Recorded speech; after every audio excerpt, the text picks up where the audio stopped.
Facts lead police to an apartment complex, and they spend more than 24 hours searching a particular upper unit of the complex, a duplex, and they state that they discover blood in the stairwell and on a comforter. The homeowner is detained. Take a listen to this.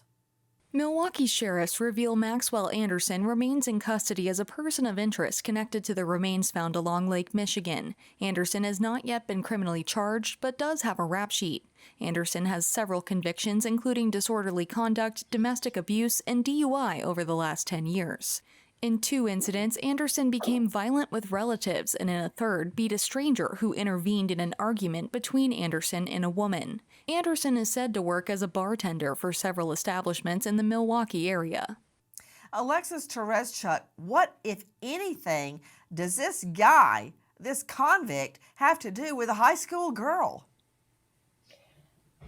That's what the police are keeping a little close to their chest. But what they have said is cell phone records. So a cell phone of his pinged near either where they found the car or where they found the severed, perhaps one of the human remains, but most likely the car. As cell phone data put him in proximity to where they believe that Sade was missing or last seen.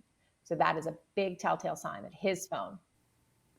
To me, Bill Daly, it sounds like stranger on stranger, because we haven't found any link between this convict and a high school girl, but evidence is pouring in to make that charging decision.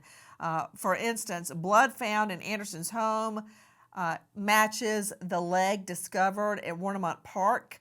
Blood evidence was discovered in Anderson's residence, and also we're learning that Anderson, quote, was in contact with a missing person based on those cell phone records. Okay, what about it, Bill? Yeah, Nancy. In fact, in reading through on this story, it was this person of interest, attorney, who came out and actually said that police had used some cell tower information and perhaps some, and it was kind of vague as far as perhaps some contact or some knowledge of a missing person. So is a number of things tied together here, but as you rightly said, is that this is only enough to perhaps detain the individual. It's nothing more to say that there's a forensic evidence that ties this all together neatly, and that's what I think police have been trying to do, is trying to work very, very quickly, do DNA analysis, do cell phone analysis, do all the other forensic analysis they can in order to give that to prosecutors so they can move on this case if in fact this person of interest is involved. All I need is 2 DNA matches, and they don't have to be great. They can be mitochondrial matches. So to you, medical examiner Dr. Eason, I need a DNA match pronto between the blood in his apartment and the severed leg. Then I need to match the severed leg DNA to Sade. That's all I need. And I'm ready for a murder 1 charge. Agree, disagree? Yep. Agree.